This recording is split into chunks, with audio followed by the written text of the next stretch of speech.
in a week where it had already awarded major contracts for new work on replacing its nuclear-armed intercontinental ballistic missile, ICBM, stockpile. The US Air Force has announced 2 more major deals regarding the Long-Range Standoff, LRSO, nuclear-tipped cruise missile.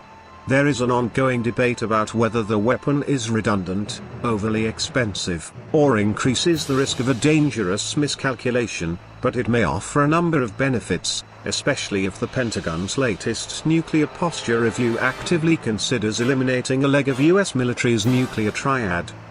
The Air Force revealed the new contract awards to Lockheed Martin and Raytheon to continue design work on their respective LRSO designs.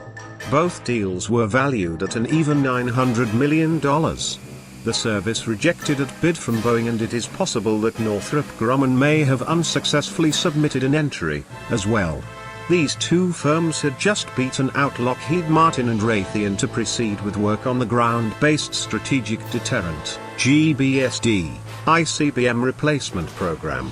The LRSO will be a reliable, long-ranging and survivable weapon system and an absolutely essential element of the nuclear triad. U.S. Air Force General Robin Rand, commander of Air Force Global Strike Command, had told members of Congress in May 2017.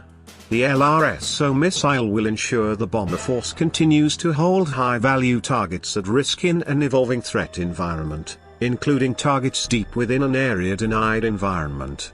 So far, the Air Force has released little information about its LRSO program's basic requirements or the proposed designs.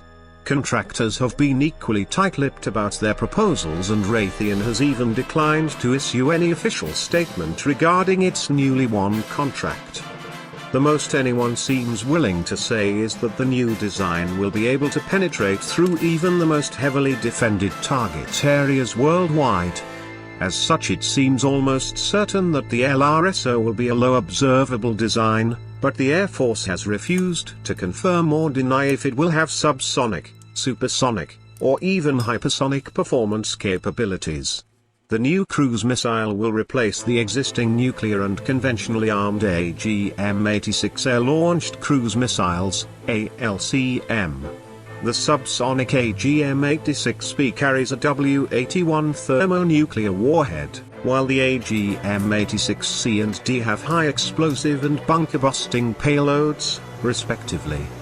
The W-80 series of warheads have a so-called variable yield, and Air Force personnel can set it to explode with the force of between 5 and 150 kilotons of TNT. The LRSO will also use the W-81, as well as have the option to carry conventional warheads for non-nuclear missions. As such, it is a dual-role weapon system that can significantly expand the long-range conventional strike options for the USAF.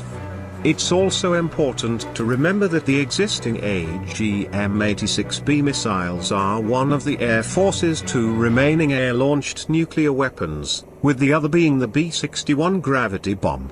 The U.S. military, in cooperation with the Department of Energy, is separately working on an improved version of that weapon, known as the B-61 Mod 12 or B-6112, which will feature a GPS guidance tail kit similar in concept to the conventional Joint Direct Attack Munition (JDAM) family.